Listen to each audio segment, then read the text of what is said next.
What's going on, YouTube? This is SG1 Sports and you're watching our college football channel. Gonna start our schedule preview projected record series here, and it is early and this is just a projection, but looking at the schedules and just kind of looking at how the teams were last season and what they have coming back going into this season, we can give you a very early projected record, again based off of that schedule. This is a Michigan team that, you know, it feels like this is probably going to be a bit of a rebuild year.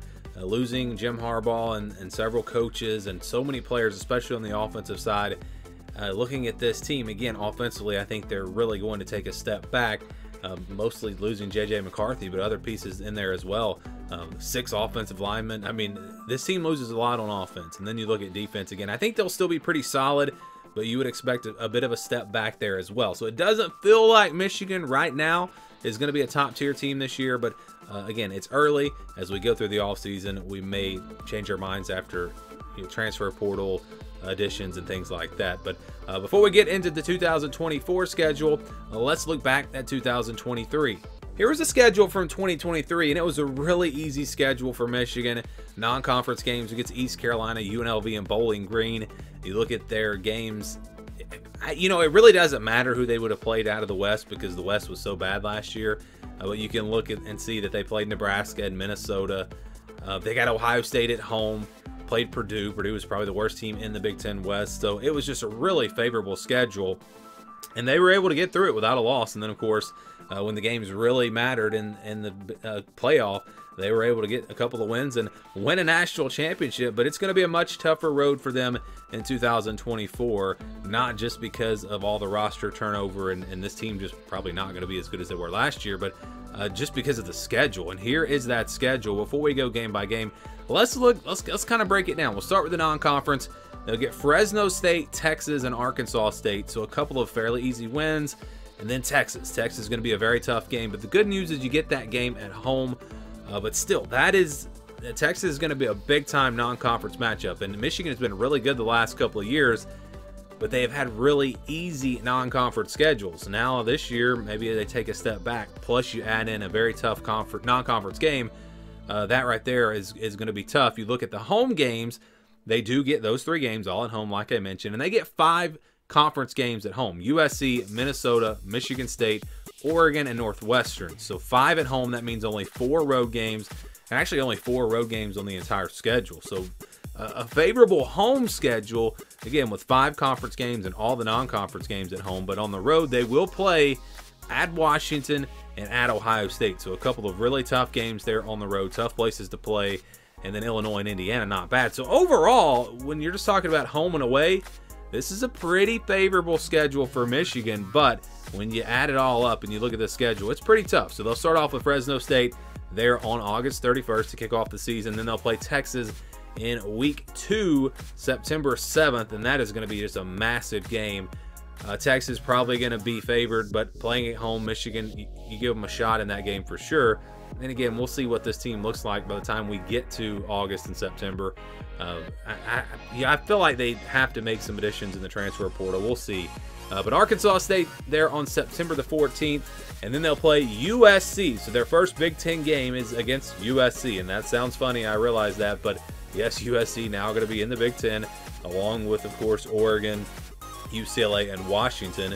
And they'll play 2 of those newcomers, USC and Washington. But after USC, they'll play Minnesota on September 28th, and they'll play them at home. So the whole month of September, they have 5 games in September, but all 5 of those games are at home. So they don't leave to go on the road until October the 5th, and that'll be a game against Washington, a team that they just played the national championship. But Washington is in a very similar situation to Michigan. They have a lot of roster turnover, a new coach. And so even though that's on the road and it's going to be a tough game, you feel like Michigan has a chance in that game. And so you never know. They could start off 6-0, but it'll be tough. USC and Texas is going to be tough games, even though they're at home. And then, of course, Washington, a really tough place to play. They get a bye week after that. They'll play Illinois next on October the 19th. They'll play them so they have back-to-back road games here, but they have a bye week in between. So it's not like it's back-to-back weeks. They get Illinois on the road. We'll see if Illinois can turn things around this year. Michigan State there on October the 26th at home, rivalry game. Should be a good one there. Michigan State How are they going to look? Hard to say right now. Now, then they have Oregon at home on November the 2nd. So they play arguably the two top teams in the Big Ten in the month of November with Oregon and Ohio State. But good news again, they get Oregon at home. Then they'll play Indiana on the road November the 9th.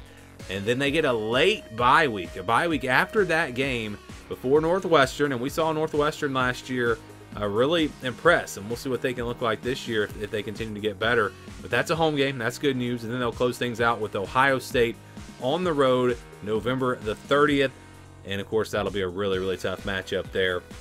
And so when you look at the schedule, again, it sets up well as far as the home and away, but it's a tough schedule in terms of just the teams that they play.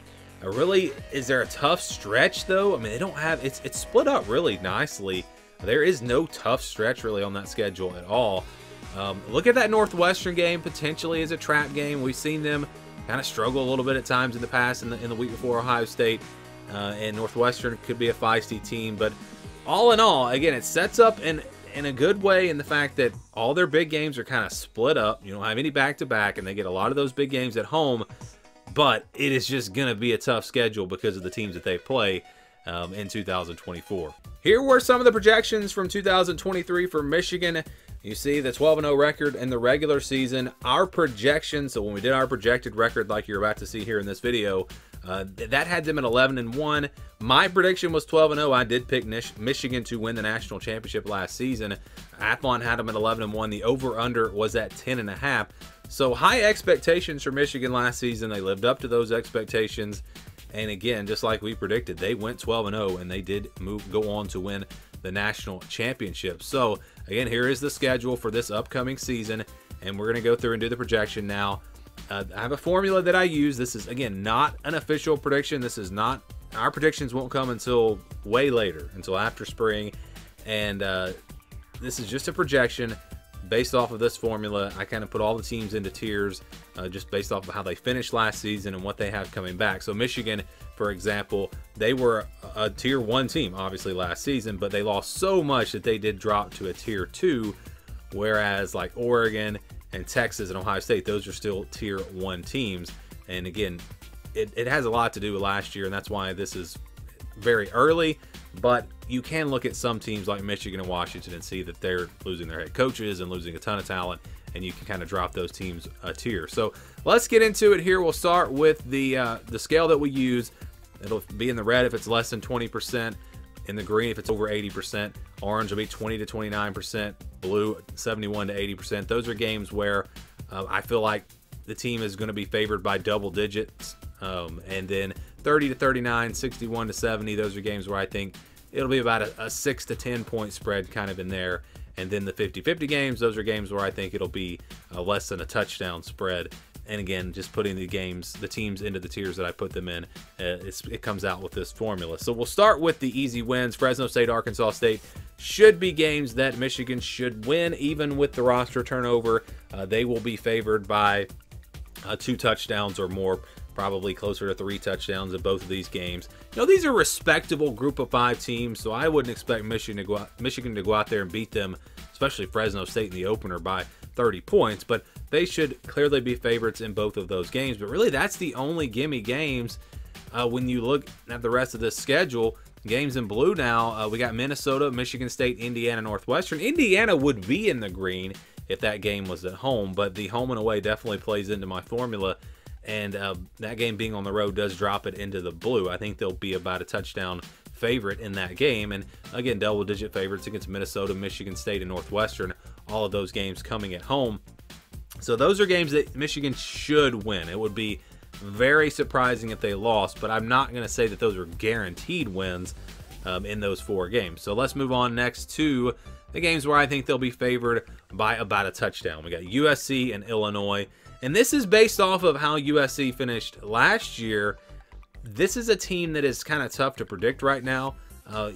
You can look at some of their issues, and if they don't get those fixed, then yeah, I think Michigan would be favored by about a touchdown. But I really feel like USC has a chance, at least, to be much, much better. And this could wind up being more like a 50-50 game. But it's very early. Again, we do this very early in the season before spring. And we'll see again what USC looks like. That one is definitely one that could change. Illinois, that one could actually go the other way. I could see that being a game where Michigan's favored by more. We'll see what this Illinois team looks like based off of, you know, Brett Bielema's track record and what they did a couple of years ago. You expect them to be a decent team, and the game is on the road, but that one might wind up actually being more of a game in the blue. So those kind of going in two different directions as we move through the offseason. Potentially, we'll see. And then you look at games where I think they're going to be an underdog. I think that's going to be Ohio State. I think they will be about a touchdown underdog. 8-point underdog, something like that. It's a rivalry game. It's the game. I know they've won it a couple of years in a row, but it's going to be tough for Michigan when you look at the two rosters. You look at actually 3 years in a row, by the way. But anyways, you look at the roster for these two teams, and Ohio State is they're in a much better position. They have a much better roster right now. They don't have all the coaching turnover. And I realize Sharon Moore has been at Michigan, but still, it's a little bit different than having Jim Harbaugh there. And it just Ohio State, with what they bring back, they should be a better team. Plus, they're playing at home, so that's why, again, Ohio State for me is a Tier 1 team. Michigan is a Tier 2 team, and this would be a 50-50 game if it was at Michigan. Because it's on the road, that does drop it there into the yellow. So that means Texas, Washington, and Oregon are all games that are 50-50 type games. These are games that I think could really go either way. And if they're going to have a special season, they're going to get back to the college football playoff, they're going to have to win. Let's say they lose to Ohio State. They're going to have to win 2 of these 3 games more than likely, which is going to be tough. Texas and Oregon, again, I think are going to be better teams than Michigan. But they're at home, so they'll have a chance. And I think Michigan has a chance to be better than Washington, but that game's on the road. So these are the swing games, the games that could determine the season, or that will determine the season, in my opinion. And then you've got USC in there, which could be a tough game as well. So when you put all this together, you actually get a projected record of 8-4, which is a pretty big drop.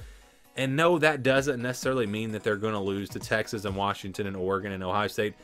You can't look at this and say, well, they're going to lose every game that's close to a 50-50 game. Well, no, you have to look at the games in the blue. The odds would say maybe they slip up in one of those games. USC and Illinois, odds would say they're probably going to lose one of those games, and then you win 1 or 2 of the 50-50 games. So you average it all out, and you do get an 8-4 projection with the formula that I use. Now, if I was going to project this right now, I'd probably go with 9-3 between Texas, Oregon, and Washington. I think that they win one of those games potentially, and lose maybe 2, and then Ohio State's probably a loss.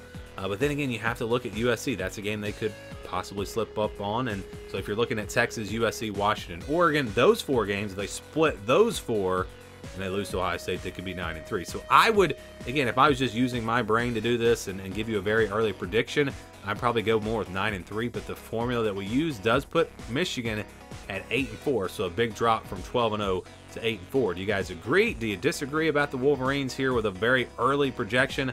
Let me know your thoughts down in the comments below.